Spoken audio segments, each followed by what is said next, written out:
Hello আমার প্রিয় ছাত্ররা, আমি আজকে আবার চলে এসেছি তোমাদের সাথে অঙ্ক করতে। তো আশা করি তোমরা খাতা কলম নিয়ে বসে পড়েছো। তো আজকে আমরা যেই অঙ্কগুলো আলোচনা করতে চলেছি সেগুলো হলো 12 দাগের, 13 দাগের, 14 দাগের আর 15 দাগের। এই চারটা অঙ্ক আজকে আমরা আলোচনা করব। আর এক থেকে যদি তোমরা 11 অবধি অঙ্কগুলো না দেখে থাকো তাহলে আমি সেগুলো ডেসক্রিপশনে লিঙ্ক দিয়ে দিয়েছি পার্ট পার্ট করে, সেগুলো কিন্তু তোমরা অবশ্যই দেখে নেবে। ঠিক আছে, তাহলে চলো বেশি কথা না বলে আমরা আজকের ক্লাসের অঙ্কটা শুরু করে দেই। তাহলে চলো এবার আমরা 12 দাগের প্রশ্নটা দেখি কি বলেছে। তোমরাও দেখো যে এক্স ডেসিমিটার কূপ খনন করার জন্য মোট ব্যয়ের এক অংশ এক্স এর সঙ্গে সরল বেঁধে এবং অপর অংশ এক্স স্কোয়ারের সঙ্গে ব্যস্ত বেঁধে অপরিবর্তিত থাকে। যদি 100 ডেসিমিটার ও 200 ডেসিমিটারের কূপ খনন করার জন্য যথাক্রমে 5,000 টাকা ও 12,000 টাকা ব্যয় হয়, তবে 250 ডেসিমিটার কূপ খননের জন্য কত টাকা ব্যয় হবে আমরা হিসাব করে লিখি। ঠিক আছে, তাহলে এই হলো আমাদের প্রশ্ন। তাহলে চলো প্রশ্নটাকে আমরা একবার গল্পের মতন করে বুঝে নেই, তাহলে আমাদের কি অঙ্কটা করতে সুবিধা হবে। ঠিক আছে, তো দেখো বলেছে কি একটা কূপ আছে। ঠিক আছে, তো আমি আগে সবার প্রথমে একটা কূপ এঁকে নেই। তো এটা হলো একটা কূপ। ঠিক আছে, দেখো প্রশ্নে বলেছে কূপটার গভীরতা হলো এক্স ডেসিমিটার। ঠিক আছে, তো গভীরতা বলতে কি আমরা কি জানি? গভীরতা বলতে আমরা জানি কূপটার উচ্চতা, তাহলে আমরা এটাকে এক্স ধরে নিলাম। ঠিক আছে, কূপটা হলো এক্স ডেসিমিটার গভীরতায় আছে। ঠিক আছে, এইবার দেখো প্রশ্নে কি বলেছে যে কূপ খনন করার জন্য একটা অংশ সরল বেঁধে রয়েছে আর একটা অংশ ব্যস্ত বেঁধে রয়েছে। ঠিক আছে, তো আমরা তো জানি না যে কূপ খনন করার জন্য কত টাকা ব্যয় হয়েছে। তাহলে সবার প্রথমে চলো একবার ধরে নেই যে কত টাকা ব্যয় হয়েছে। তাহলে চলো এখানে লিখি যে আমরা লিখি যে মনে করি মোট ব্যয় হয়েছে ওয়াই টাকা। তাহলে এটাকে আমরা ধরে নিলাম। ঠিক আছে, এবার তোমরা প্রশ্নে দেখো কি বলেছে যে মোট ব্যয়ের একটি অংশ এক্স এর সঙ্গে সরল বেঁধে আর অপর অংশটি এক্স স্কোয়ারের সঙ্গে সরল বেঁধে। তো আমরা তো জানি না যে দুইটা অংশ কি কি। তাহলে চলো আমরা যদি এখানে দুইটা অংশকে ধরে নেই, মনে করো ওয়াই এর সঙ্গে দুটা অংশ আছে, তাহলে একটা অংশকে যদি আমরা পি ধরি আর অপর অংশটাকে কিউ ধরলাম, তাহলে এই দুটো অংশ, তাহলে এই অংশটা কি এক্স এর সাথে কি আছে সরল বেঁধে, আর এই অংশটা কি এক্স স্কোয়ারের সাথে সরল বেঁধে। ঠিক আছে, তাহলে এতটুকু আমরা বুঝতে পারলাম। এবার দেখো কি বলেছে প্রশ্নে, যদি 100 ডেসিমিটার ও 200 ডেসিমিটার কূপ খনন করতে 5,000 টাকা আর 12,000 টাকা ব্যয় হয়, তবে 250 ডেসিমিটার কূপ খনন করতে কত টাকা লাগবে। ঠিক আছে, তাহলে এখানে যদি আমি লিখি যে কূপের দৈর্ঘ্য আর এখানে যদি লিখি আমি খরচ। ঠিক আছে, তাহলে আমি এখানে কি লিখবো দেখো 100 ডেসিমিটার কূপ খনন করতে খরচ হয় হচ্ছে 5,000 টাকা। ঠিক আছে, আর 200 ডেসিমিটার কূপ খনন করতে খরচ হয় হচ্ছে কত 12,000 টাকা। ঠিক আছে, এইবার আমাদের বের করতে হবে কি 250 ডেসিমিটার কূপ খনন করতে কত টাকা খরচ হয়, এটা আমাদের বের করতে হবে। ঠিক আছে, তাহলে কূপের দৈর্ঘ্যটাকে আমরা এক্স ধরে নেই আর খরচটাকে আমরা ওয়াই ধরে নেই। ঠিক আছে, আশা করি তোমরা এতটুকু বুঝতে পারলে। তো আমরা এটা বুঝতে পারলাম যে 250 ডেসিমিটার কূপ খনন করতে আমাদের কত টাকা খরচ হবে, এটা আমাদের বের করতে হবে। ঠিক আছে, আর এই মানগুলো যেগুলো আছে এগুলো আমাদের প্রশ্নে দেওয়া আছে। ঠিক আছে, তাহলে চলো অঙ্কটাকে আমরা করে ফেলি। তো তোমরা প্রশ্নে দেখো কি বলেছে যে এক্স ডেসিমিটার গভীর একটি কূপ খনন করার জন্য মোট ব্যয়ের এক অংশ এক্স এর সঙ্গে সরল বেঁধে। তাহলে মোট ব্যয় যদি ওয়াই হয়, তাহলে দুইটা অংশ এই দুটো অংশ, তাহলে এটাকে আমরা লিখবো কি পি প্লাস কিউ। ঠিক আছে, এইবার পরের লাইনটা দেখো কি বলেছে যে একটা অংশ এক্স এর সঙ্গে সরল বেঁধে। তাহলে প্রথম অংশটাকে যদি আমি এটা ধরি, তাহলে এটাকে আমি লিখবো যে পি ভেরিয়াস এক্স, এটা কি তাহলে সরল বেঁধে একটা অংশ, আর অপর অংশটা কি কিউ, তাহলে আমরা এখানে লিখবো কি কিউ ভ্যারিয়াস এক্স স্কোয়ার, অপর অংশটা কি এক্স স্কোয়ারের সঙ্গে সরল বেঁধে। আশা করি তোমরা এতটুকু বুঝতে পারলে যে প্রথম লাইনটার মানেটা হলো এটা হলো মোট ব্যয়ের একটা অংশ হচ্ছে এক্স এর সঙ্গে সরল বেঁধে আর অপর অংশটা হলো এই যে কিউ, এটা হলো এক্স স্কোয়ারের সঙ্গে সরল বেঁধে। ঠিক আছে, তাহলে চলো এবার আমরা ভেদ তত্ত্ব প্রয়োগ করে অঙ্কটাকে করে ফেলি। তাহলে এখানে আমরা কি দুটো অংশ ধরেছি না, পি আর কিউ, এখানে তাহলে আমাদের লিখতে হবে যে মোট ব্যয় এর দুটি অংশ হলো পি কমা কিউ। ঠিক আছে, তাহলে আমরা কি দুটো অংশ ধরে নিলাম।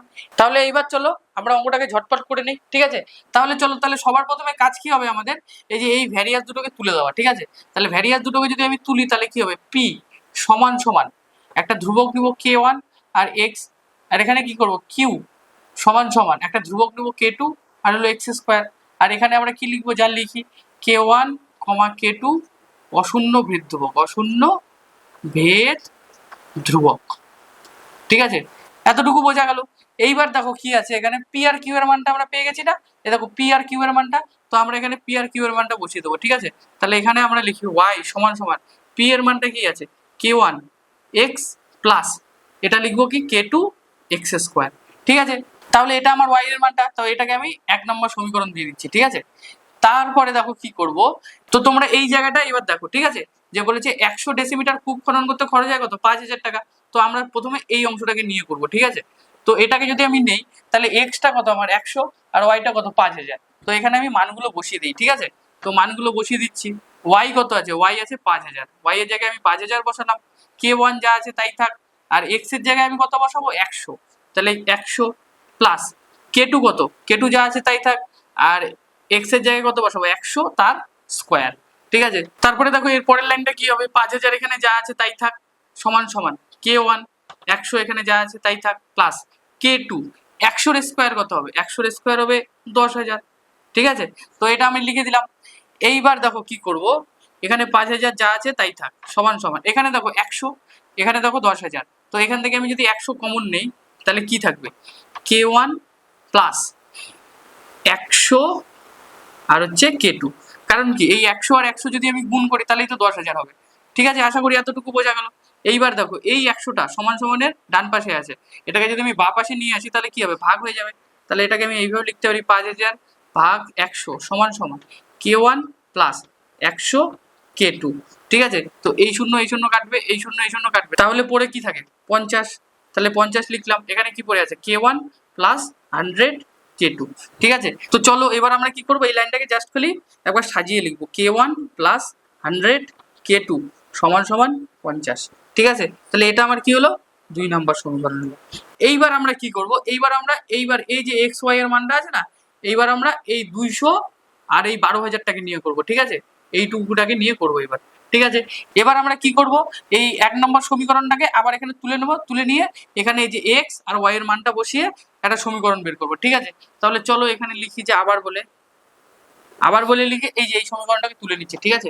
ওয়াই সমান সমান কে ওয়ান এক্স প্লাস কে টু এক্স স্কোয়ার, ঠিক আছে। তাহলে ওয়াই এর মান কত, এই দেখো ওয়াই এর মান হচ্ছে 12,000, তাহলে এখানে লেখো 12,000, ঠিক আছে, সমান সমান কে ওয়ান ইন্টু এক্স কত আছে 200, তাহলে এখানে কত লিখলাম আমি 200 প্লাস কে টু 200 স্কোয়ার, ঠিক আছে। তাহলে এইবার কি হবে 12,000 এখানে যা আছে তাই থাক সমান সমান কে ওয়ান ইন্টু 200 প্লাস এখানে দেখো কে টু যা আছে তাই থাক 200 এর স্কোয়ার কত, এই যে 4, তারপরে 4টা শূন্য, ঠিক আছে, মানে 40,000। এইবার আমি এর পরের লাইনে কি করবো 12,000 এখানে যা আছে তাই থাক সমান সমান এখান থেকে আমি 200 কমন নেবো, কমন নিলে কি পড়ে থাকে এখানে কে ওয়ান প্লাস এখানে কত থাকবে 200 কে টু, ঠিক আছে। কারণ কি এই যে 200 কমন নিলাম, এই 200 আর এই 200 গুণ করলে কত হয় 40,000 হবে, ঠিক আছে। আশা করি এতটুকু বোঝা গেল।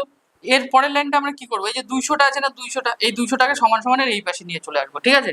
তাহলে সমান সমানের এই পাশে নিয়ে আসলে কি হবে ভাগ হবে, তাহলে 12,000 ভাগ কত 200, ঠিক আছে, সমান সমান কি কে ওয়ান প্লাস 200 কে টু, ঠিক আছে। এইবার আমি কি করবো যে একটা শূন্য কাটলাম, একটা শূন্য কাটলাম, ঠিক আছে। এবার দেখো ওখানে 2 আছে, 2 দিয়ে যদি কাটি 2 অক্ষে 2, এটা কত হবে 60, ঠিক আছে। তাহলে এখানে আমি কি পড়ে থাকে 60 আছে, তাহলে এখানে আমি কি লিখবো কে ওয়ান প্লাস 200 কে টু সমান সমান 60, তাহলে এটা হলো আমার কত 3 নম্বর সমীকরণ, ঠিক আছে। এইবার আমরা কি করব, এই 3 নম্বর সমীকরণ থেকে 2 নম্বর সমীকরণটাকে বিয়োগ করব, বিয়োগ করে আমরা এখানে কে টুর মানটা বের করব, ঠিক আছে। তাহলে চলো আমরা এখানে লিখি যে 3 নং সমীকরণ থেকে 2 নং সমীকরণ বিয়োগ করে পাই, ঠিক আছে।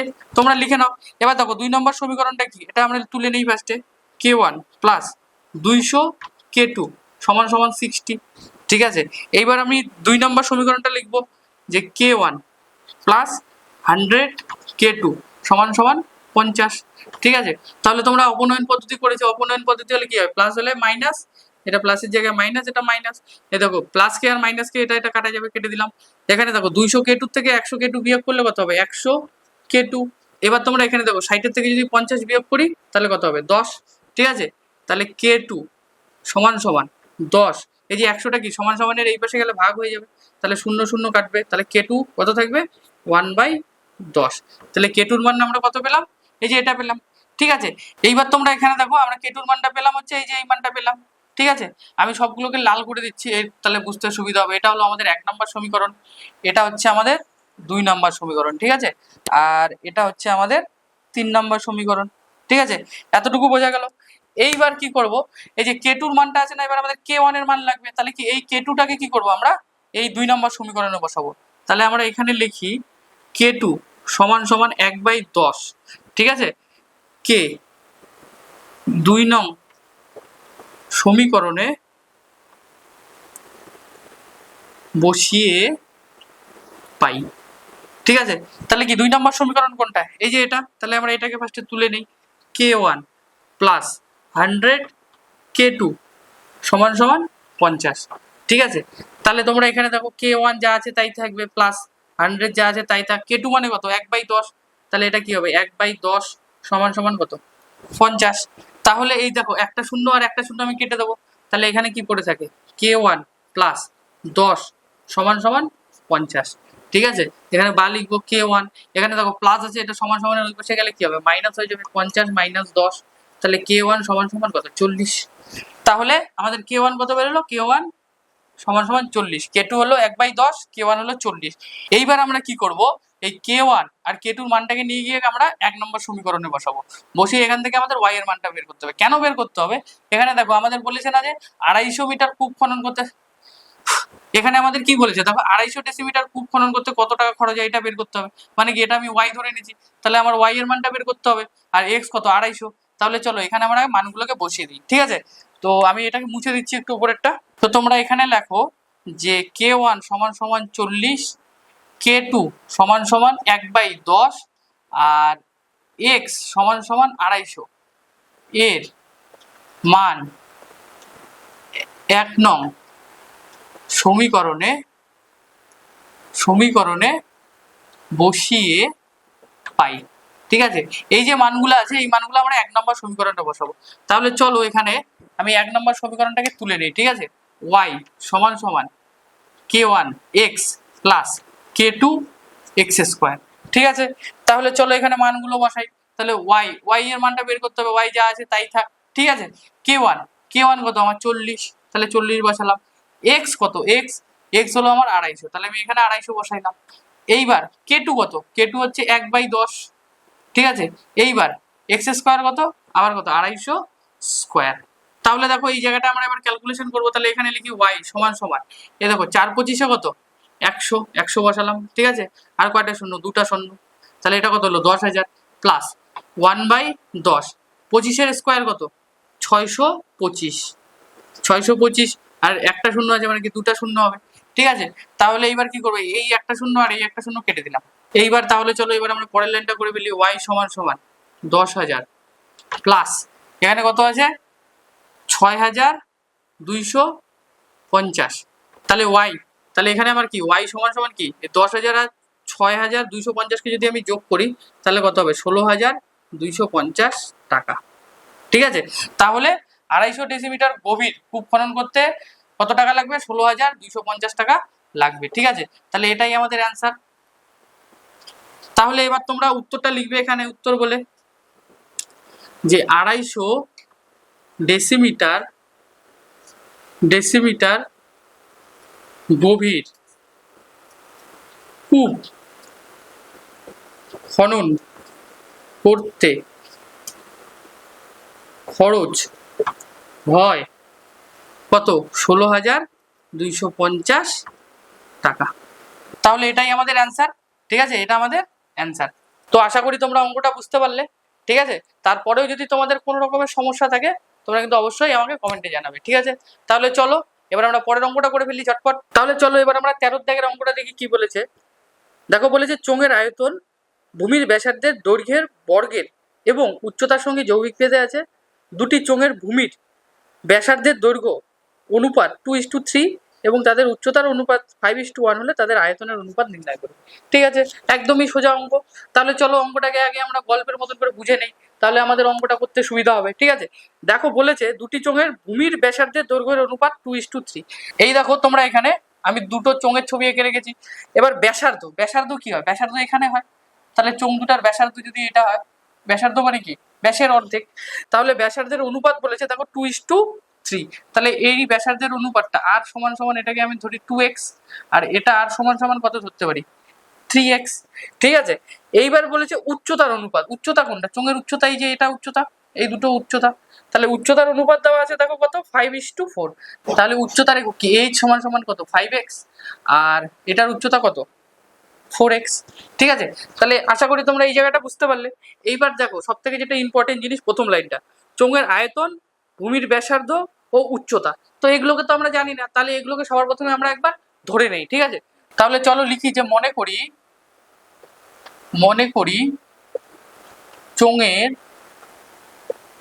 চোঙের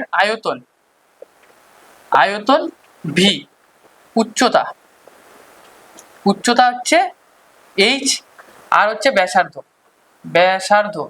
হচ্ছে আমাদের আর। তাহলে এই তিনটাকে আমি ধরে নিলাম, আয়তন ভি, উচ্চতা এইচ, আর ব্যাসার্ধ হচ্ছে আর। এবার তোমরা প্রথম লাইনটা দেখো কি বলেছে, চোঙের আয়তন ভূমির ব্যাসার্ধের দৈর্ঘ্যের বর্গ। তাহলে আয়তন ব্যাসার্ধের বর্গ, এটা আমি 1 নাম্বার দিলাম। ঠিক আছে, আবার কি বলেছে? উচ্চতার সঙ্গে যৌগিক বেঁধে আছে। তাহলে আয়তন এটা আবার কি? উচ্চতার সাথে কি যৌগিক বেঁধে আছে। তাহলে তোমরা এখানে দেখো এই যে এই দুটো সমীকরণ, ঠিক আছে, এই দুটো সমীকরণকে আমি যদি জুড়ে দেই, মানে এক করি, তাহলে কি হবে? ভি ভ্যারিয়াস আর স্কোয়ার এইচ। তাহলে এই দুটো সমীকরণকে আমি জুড়ে কি পেলাম?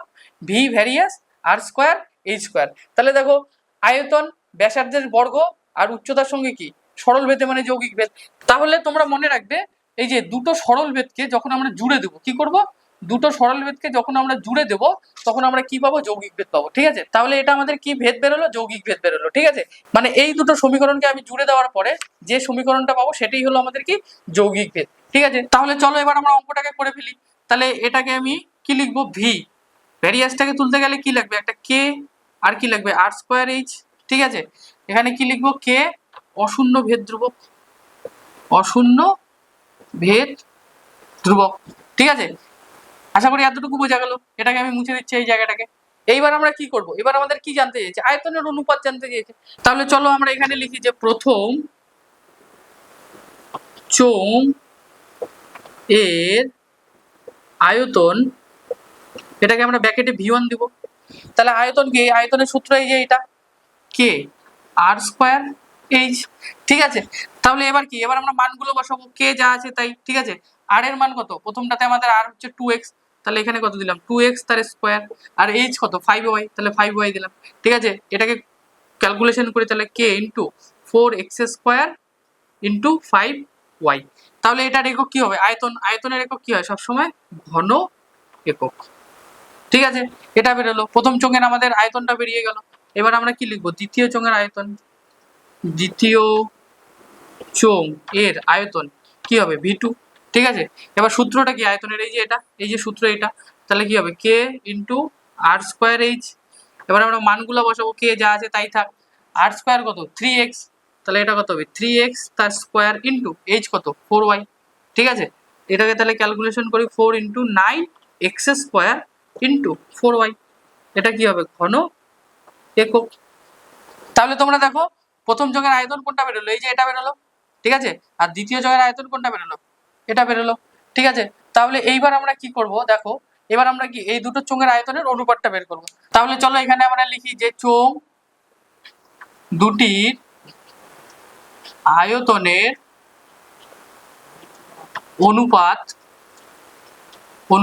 অনুপাত কি হবে? এই যে এটাকে লিখবো ফার্স্টে। তাহলে চলো এখানে আমরা চোঙ দুটো যে আয়তন বেরিয়েছে সেই দুটোকে আমরা এখানে লিখে ফেলি। তাহলে কি হবে? K into 4x square into 5y square equal to না, এটা কি অনুপাত হবে। ঠিক আছে, এবার কি হবে? K into 9x square into 4y square. ঠিক আছে, তাহলে আমরা কি এটাকে অনুপাত করে দিলাম। এইবার দেখো অনুপাত যখন থাকবে তখন আমার এদিকে এদিকে কাটা যায়, তাহলে কি কে আর কে আমি কেটে দিলাম। তাহলে দেখো এখানে কি পড়ে আছে? 4 ইন্টু 5 কত হবে? 20x স্কোয়ার ইস টু এখানে কত হবে? 4 নং 36, তাহলে হবে 36x স্কোয়ার y। আচ্ছা, এখানেও একটা y আছে, y পড়ে আছে। ঠিক আছে, এইবার কি হবে? দেখো এই ওয়াই স্কোয়ার আর এই ওয়াই স্কোয়ার কাটা যাবে, এই এক্স স্কোয়ার আর এই এক্স স্কোয়ার কাটা যাবে। এখানে কি পড়ে থাকবে 20:36। এইবার তোমরা এখানে দেখো যে এটাকে কি দিয়ে কাটাকাটি যায়, 4 নং 36, 4 5 20, তাহলে এটা কত হবে 5:9। তাহলে এটাই আমাদের অ্যান্সার। ঠিক আছে, তাহলে এটাই আমাদের অ্যান্সার। তাহলে আমরা উত্তর কি লিখবো, যে চোঙ দুটির আয়তনের অনুপাত হলো 5:9। তাহলে আশা করি অঙ্কটা তোমরা বুঝতে পারলে। তাহলে চলো এবার আমরা পরের অঙ্কটা করে ফেলি ঝটপট। তাহলে এবার তোমরা 14 দাগের অঙ্কটা দেখো কি বলেছে, যে পাঁচলা গ্রামের কৃষি সমবায় সমিতিতে একটি ট্রাক্টর ক্রয় করেছেন। আগে সমিতিতে 2400 বিঘা জমি চাষ করতে 25টি লাঙল দিয়ে 36 দিন সময় লাগতো। এখন অর্ধেক জমি কেবল ট্রাক্টর দিয়ে 30 দিনে চাষ করা যায়। একটি ট্রাক্টর কয়টি লাঙলের সমান চাষ করবে তা ভেদতত্ত্ব প্রয়োগ করে নির্ণয় করি। তোমরা এখানে দেখো অঙ্কটা হচ্ছে ঐকিক নিয়ম বা ত্রৈরাসিকের মতন করে হবে। ঠিক আছে, তাহলে চলো অঙ্কটাকে আমরা করি। তোমরা বোর্ডে দেখো আমাদের কি বের করতে বলেছে, দেখো আমাদের লাঙলের সংখ্যা বের করতে বলেছে। তাহলে এটাকে আমরা ডান দিকে লিখবো। ঠিক আছে, লাঙলের সংখ্যা। ঠিক আছে, তারপরে আমরা কি লিখবো, এখানে লিখবো দিন সংখ্যা। কি লিখবো, দিন সংখ্যা। ঠিক আছে, তারপরে এখানে কি লিখবো, জমির পরিমাণ। জমির পরিমাণ তোমরাও লিখে নাও এটা। ঠিক আছে, তো এইভাবে 3টে পার্ট দেওয়া আছে। এইবার তোমরা প্রশ্নটা দেখো কি বলেছে, 24 বিঘা জমি 25টি লাঙল দিয়ে 36 দিন সময় লাগতো। তাহলে এটাকে আমরা ফার্স্টে লিখে নেই, যে 2400 বিঘা জমি 25টি লাঙল দিয়ে চাষ করলে কতদিন সময় লাগতো, 36 দিন সময় লাগতো। ঠিক আছে, এইবার বলছে জমি অর্ধেক করে দিলে, তাহলে কত, এটা যদি আমি অর্ধেক করে দিই তাহলে কত হবে, 2400 ভাগ 2, এটাকে অর্ধেক করে দিলে কত হবে, 1200। ঠিক আছে, এইবার বলছে 1200 বিঘা জমি 30 দিনে চাষ করতে কটি লাঙল কম লাগবে। তাহলে এটা আমরা লাঙল সংখ্যাটাকে বের করব। ঠিক আছে, তাহলে চলো এবার আমরা অঙ্কটাকে করে নিই। ঠিক আছে, তাহলে এটাকে ফার্স্টে আমরা ধরে নিই। ঠিক আছে, এখানে আমরা লিখি যে ধরি জমির পরিমাণ সি, তারপরে লিখবো হলো দিন সংখ্যা। দিন সংখ্যা এটাকে আমরা ধরে নিব বি, আর লাঙল সংখ্যা এটাকে আমরা ধরে নিব হলো এ। ঠিক আছে, পাশে পাশে আমি লিখে নিচ্ছি, এটাকে এ ধরে নিলাম, এটাকে বি ধরে নিলাম, আর এটাকে সি ধরে নিলাম। ঠিক আছে, এইবার দেখো আমরা কি করব, এইবার তোমরা মনে করো দিন সংখ্যাটাকে আমি মুছে দিচ্ছি, মনে করো যে এখানে দিন সংখ্যাটা নেই। এবার আমি জমির পরিমাণ আর লাঙলের মধ্যে ভেদ সম্পর্ক বের করবো। ঠিক আছে, তোমরা এখানে দেখো 2400 বিঘা জমি চাষ করতে তার 25টা লাঙল লাগে। এবার 1200 বিঘা জমি চাষ করতে তার বেশি লাগবে না কম লাগবে, তাহলে অবশ্যই কম লাগবে। তাহলে এখানে তোমরা দেখো যখনই জমির পরিমাণ কমে গেল তখন তার লাঙলের সংখ্যাও কমে গেল। তাহলে এটা কি হবে, সরলভেদ হবে। তাহলে জমির সংখ্যা যখন কমলো তাহলে লাঙলের সংখ্যাও কমলো, তাহলে যখন দুটোই আমাদের কমবে সেটা আমাদের কি হবে, মানে সরলভেদের সম্পর্ক হবে। তাহলে আমরা এখানে লিখি যে জমির পরিমাণ ও লাঙলের সংখ্যা এদের মধ্যে সম্পর্ক সরল ভেদে থাকে। ঠিক আছে, তাহলে সরল ভেদে যখন থাকে তাহলে আমরা এটাকে কি লিখবো, আমরা এটাকে লিখবো কি এ ভ্যারিয়াস 1/c। ঠিক আছে, এখানে লিখবো যখন দিন সংখ্যা স্থির। এবার আমি এই জমির পরিমাণটাকে ঢেকে দিচ্ছি। ঠিক আছে, এবার আমি দিন সংখ্যা আর লাঙলের সংখ্যার মধ্যে ভেদ সম্পর্কটা বের করব। তাহলে দেখো কি হবে, এইবার তোমরা এখানে দেখো যে দিন সংখ্যা 36 আর লাঙল সংখ্যা 25 আছে। ঠিক আছে, এইবার দেখো যে 36 দিনে মনে করো এই জমিটা চাষ করতে তার 25টা লাঙল লাগে। ঠিক আছে, ঠিক এবার দিন সংখ্যা কমে গেল, এবার 30 দিনে ঠিক একই জমি মানে এই জমিটা চাষ করতে তার কি লাঙল সংখ্যা বেশি লাগবে না কম লাগবে, অবশ্যই তার বেশি লাগবে। তাহলে দেখো যখন আমার দিন সংখ্যা কমে গেল তখন আমার কি লাঙল সংখ্যা বাড়বে। তাহলে এটা কি হবে, যখন দিন সংখ্যা কমবে আর লাঙল সংখ্যা বাড়বে তখন আমাদের কি এটা ব্যস্তভেদের সম্পর্ক থাকবে। তাহলে চলো আমরা এখানে লিখে ফেলি যে দিন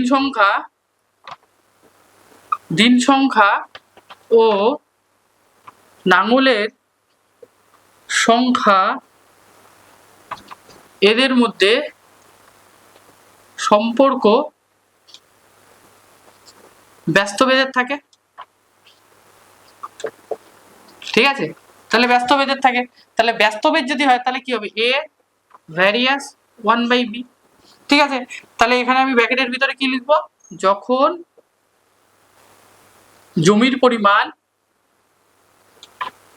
পরিমাণ স্থির। ঠিক আছে, এতটুকু বোঝা গেল। তাহলে এইটুকু আমি বের করে নিলাম যে কোনটা সরল সম্পর্ক হবে। তাহলে এতটুকু আমি বের করে নিলাম যে জমির সঙ্গে নাঙলের সম্পর্ক হবে সরল ভেদের সম্পর্ক, আর দিন সংখ্যার সঙ্গে নাঙলের সংখ্যার সম্পর্ক হবে ব্যস্ত ভেদের সম্পর্ক। ঠিক আছে, এইবার আমি কি করব, এই দেখো এই দুটো আছে না, এই দুটোকে আমি একসাথে লিখবো। কি করে লিখবো, দেখো এ ভ্যারিয়াস সি বাই বি। তাহলে তোমরা এখানে দেখো যে এ সি এর সাথে কি সরল ভেদে রয়েছে, আর এই এ আবার বি এর সাথে কি ব্যস্ত ভেদে রয়েছে। ঠিক আছে, আশা করি এতটুকু বোঝা গেল। এইবার আমরা ভ্যারিয়াসটাকে তুলে দেবো। তাহলে ভ্যারিয়াসটাকে যদি তুলে দেই তাহলে কি হবে, এ ভ্যারিয়াসটাকে তুলে জন্য একটা সমান সমান আর একটা ধ্রুবক দরকার। তাহলে কে হলো ধ্রুবক, আর এখানে কি লিখবো সি বাই বি, আর ব্র্যাকেটের ভিতরে কি লিখবো কে হলো অশূন্য ভেদ ধ্রুবক, অশূন্য ভেদ ধ্রুবক। তাহলে এতটুকু বোঝা গেল। এইবার আমি কি করব, এখানে দেখো এ বি সি, এইবার তোমরা এখানে দেখো আমি কি করব, এ বি আর সি। দেখো এটা কত আমার এ, এটা বি, এটা সি। তাহলে এই যে এই মানটা আছে এইটুকুটা আমি ফার্স্টে বসাবো, বসিয়ে এখান থেকে কে এর মানটা বের করবো। তাহলে তোমরা এখানে বলো যে এ সমান সমান কত, এ সমান সমান 25। ঠিক আছে, কে যা আছে তাই থাক, ইন্টু সি কত আছে, সি আছে হলো 2400, তাহলে 2400 এখানে বসিয়ে দিলাম। আর বি কত আছে, বি আছে 36, তাহলে 36 এখানে বসিয়ে দিলাম। এবার এখান থেকে যদি আমি কে এর মানটা বের করতে যাই তাহলে কি হবে, 25 ইন্টু, এই দেখো এটা কি ইন্টু আছে সমান সমানের এই পাশে এলে এটা কি হবে উল্টে যাবে, তাহলে কত হবে, এটা 36/2400। এখানে কি হবে সমান সমান কে। তাহলে চলো এবার আমরা কাটাকাটি করি। তাহলে কি হবে, 12 দিয়ে যদি কাটি 3 বারং 36, 12 দোকানে 24, তাহলে এটা হবে 200। ঠিক আছে, এবার এটাকে যদি কাটি 25 অক্ষে 25, 8 25-এ 200, তাহলে এখানে কি হবে 3/8। এটা হলো আমার কে এর মান বেরোলো। ঠিক আছে, এতটুকু বোঝা গেল। তার এটাকে আমি কি 1 নম্বর সমীকরণ দিয়ে দিলাম। ঠিক আছে, তাহলে চলো এবার আমরা পরের টুকু করি। এই দেখো কে এর মান, ঠিক আছে, আর হচ্ছে সি এর মান আর বি এর মান, এই দুটোকে আমি 1 নম্বর সমীকরণে বসাবো, বসিয়ে এখান থেকে আমি এর মানটা বের করব। তাহলে চলো আমি এখানে করি যে কে সমান সমান 3/8, আর হচ্ছে বি সমান সমান 30, আর সি সমান সমান হচ্ছে 1200। ঠিক আছে, এদের 1 নং সমীকরণে বসিয়ে পাই। ঠিক আছে, তাহলে 1 নম্বর সমীকরণ কোনটা, 1 নম্বর সমীকরণ হচ্ছে আমার এই যে এটা, তাহলে এটাকে আমি তুলে নিচ্ছি, এ সমান সমান কে ইন্টু সি বাই বি। তাহলে এ যা আছে তাই লিখলাম। তাহলে কে এর মান কত, তাহলে তোমরা এখানে দেখো কে এর মান কত 3/8, এখানে আমি লিখে দিচ্ছি 3/8 ইন্টু সি কত, সি হচ্ছে 1200, তাহলে এখানে আমি উপরে 1200 লিখে দিচ্ছি, আর নিচে বি কত, বি হচ্ছে 30। ঠিক আছে, এবার আমরা কি করবো, কাটাকাটি করবো। তাহলে একটা শূন্য একটা শুধু কেটে দিলাম। ঠিক আছে, এবার 3 দিয়ে কাটি, 3 অক্ষে 3, 3 4 12, তাহলে এটা কত হবে 40। ঠিক আছে, এবার এটাকে কাটি 8 দিয়ে, 8 অক্ষে 8, 5 8 40, তাহলে এই সমান সমান কত হবে, এই দেখো 3 5 15, তাহলে এখানে কত হবে 15, তাহলে কি 15টি নাঙল লাগবে, 15টি নাঙল বেরোলো, এ সমান সমান। এবার আমাদের কাছে উত্তরে কি জানতে চেয়েছে, যে একটি ট্রাক্টর দিয়ে কয়টি নাঙলের সমান চাষ করতে পারবে। তাহলে আমরা এখানে উত্তর লিখে দেবো, একটি ট্রাক্টর 15টি নাঙলের সমান চাষ করতে পারবে। ঠিক আছে, তাহলে আশা করি তোমরা এই অঙ্কটা বুঝতে পারলে। তাহলে চলো এবার আমরা পরের অঙ্কটা করে ফেলি। তাহলে চলো এবার আমরা 15 দাগের অঙ্কটা করে ফেলি। দেখো কি বলছে, গোলকের আয়তন তার ব্যাসার্ধের দৈর্ঘ্যের ত্রিঘাতের সঙ্গে সরল ভেদে পরিবর্তিত হয়, এবং গোলকের পৃষ্ঠতলের ক্ষেত্রফল তার ব্যাসার্ধের দৈর্ঘ্যের বর্গের সঙ্গে সরল ভেদে পরিবর্তিত হয়। তাহলে প্রমাণ করি যে গোলকের আয়তনের বর্গ তার পৃষ্ঠতলের ক্ষেত্রফলের ঘনর সঙ্গে সরল ভেদে থাকবে। তাহলে চলো অঙ্কটাকে আমরা করে ফেলি। তো সবার প্রথমে আমরা আগে ধরে নিই। ঠিক আছে, তো চলো এখানে লিখি যে মনে করি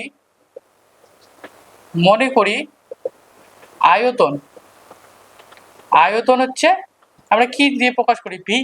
ঠিক আছে, তারপরে কি লিখবো, ব্যাসার্ধ হচ্ছে আর আমাদের কি ধরতে হবে, পৃষ্ঠতলের ক্ষেত্রফল। তাহলে এখানে লেখো যে পৃষ্ঠতলের ক্ষেত্রফল। তাহলে ক্ষেত্রফলকে আমরা কি দিয়ে চিহ্নিত করবো, এ। কারণ ক্ষেত্রফল মানে হচ্ছে এরিয়া। ঠিক আছে, এইবার তোমরা প্রথম লাইনটা দেখো কি বলছে, গোলকের আয়তন তার ব্যাসার্ধের ত্রিঘাতের সঙ্গে সরল বেঁধে রয়েছে। তাহলে আয়তনটা কি? আয়তনটা আমরা জানি ভি। ঠিক আছে, ব্যাসার্ধের ত্রিঘাত, ব্যাসার্ধের ত্রিঘাত মানে আর এর কিউব। কি সম্পর্ক রয়েছে? সরল বেধের সঙ্গে সম্পর্ক রয়েছে। ঠিক আছে, দেখো বলেছে গোলকের আয়তন তার ব্যাসার্ধের ত্রিঘাতের সঙ্গে সরল বেধের সম্পর্ক রয়েছে, তাহলে আমরা কি একটাকে পেয়ে গেলাম। এইবার তোমরা পরের লাইনটা দেখো, দেখো কি বলেছে, গোলকের পৃষ্ঠতলের ক্ষেত্রফল তার ব্যাসার্ধের দৈর্ঘ্যের বর্গের সঙ্গে সরল বেধে রয়েছে। তাহলে গোলকের পৃষ্ঠতলের ক্ষেত্রফল কোনটা ধরেছি আমরা? এ। তাহলে এখানে আমি এ লিখে দিলাম। ঠিক আছে, এইবার বলছে ব্যাসার্ধের বর্গের সঙ্গে সরল বেধে রয়েছে, তাহলে ব্যাসার্ধর কি বর্গ মানে কি স্কোয়ার, এটা তার সরল বেধে দিয়ে দিলাম। তাহলে দেখো যে আমাদের প্রমাণ করতে হবে কি, আমাদের প্রমাণ করতে হবে যে গোলকের আয়তনের বর্গ তার পৃষ্ঠতলের ক্ষেত্রফলের ঘনর সঙ্গে সরল বেধে রয়েছে। তাহলে আমাদের প্রমাণ করতে হবে যে গোলকের আয়তনের বর্গ, তাহলে আয়তন ভি, তার বর্গ হলো স্কোয়ার। ঠিক আছে, পৃষ্ঠতলের ক্ষেত্রফল, পৃষ্ঠতলের ক্ষেত্রফল হচ্ছে এ, তার কি বলছে ঘন মানে কিউ, তার সাথে সরল বেধে আছে। তাহলে এটা আমাদেরকে এইটুকুটাকে প্রমাণ করতে হবে। তাহলে তোমরা এখানে সুতরাং দিয়ে লেখো যে প্রমাণ করতে হবে, প্রমাণ করতে হবে। তাহলে এইটাকে আমার প্রমাণ করতে হবে, তোমরা এটা লিখে নাও খাতায়। ঠিক আছে, এইবার আমি কি এখানকার ভ্যারিয়াস দুটো তুলে দেবো। তাহলে চলো ভ্যারিয়াস দুটোকে তুলে দেই। তাহলে ভি সমান সমান, ভ্যারিয়াস তুলতে গেলে একটা ধ্রুবক দরকার, কে ওয়ান ধরে নিলাম আর আর কিউ। ঠিক আছে, আর এখানে কি এ, ভ্যারিয়াস তুলতে গেলে একটা সমান সমান আর ধ্রুবক ধরলাম কে টু, আর এখানে কি লিখবো আর স্কোয়ার, আর ব্র্যাকেটে কি লিখবো কে ওয়ান কমা কে টু অশূন্য ভেদ ধ্রুবক, অশূন্য ভেদ ধ্রুবক। তো এই কথাটা কিন্তু তোমরা অবশ্যই লিখবে। তোমরা এখানে দেখো আমাদের কি প্রমাণ করতে বলেছে, যে গোলকের আয়তনের বর্গ, তাহলে গোলকের আয়তন দিলাম, আয়তন হচ্ছে ভি। ঠিক আছে, তার বর্গ বলতে স্কোয়ার। এইবার আমাদের এখানে কি বলেছে, যে তার পৃষ্ঠতলের ক্ষেত্রফলের ঘন, তাহলে পৃষ্ঠতলে কি এ, তার ঘন মানে কি কিউ। ঠিক আছে, এতটুকু বোঝা গেল। এইবার আমরা কি করব, এখানে আমি মানগুলো বসিয়ে দেবো। দেখো ভির মান কোনটা বেরিয়েছে এটা, আর এর মান কোনটা বেরিয়েছে এটা। তাহলে চলো এখানে আমরা মানগুলোকে বসাই। তাহলে ভি মানে কত, কে ওয়ান আর কিউব তার স্কোয়ার, আর এর মান কোনটা, এর মান হচ্ছে এটা, তাহলে আমরা কি লিখবো এখানে কে টু ইন্টু আর স্কোয়ার তার কিউব। তাহলে পরের লাইনে কি হবে, এই যে স্কোয়ারটা আছে এই স্কোয়ারটা দিয়ে আমি ব্র্যাকেটটাকে তুলে দেবো। ঠিক আছে, তাহলে ব্র্যাকেটটাকে যদি তুলে দেই, এই স্কোয়ারটা কের সাথেও গুণ হবে, এটার সাথেও গুণ হবে, তাহলে এটা কি হবে কে ওয়ান স্কোয়ার, আর এটা কত হবে আর টু দি পাওয়ার সিক্স। ঠিক নিচেরটাও ক্ষেত্রে এই যে কিউবটাকে দিয়ে আমি গুণ করবো, ব্র্যাকেটটাকে তুলে দেবো, তাহলে এটা কি হবে কে টু কিউব ইন্টু আর টু দি পাওয়ার সিক্স, তিন দোকানে ছয়। ঠিক আছে, আর এখানে আমি ভি টু লিখে দিচ্ছি আর এ থ্রি যা আছে তাই লিখছি।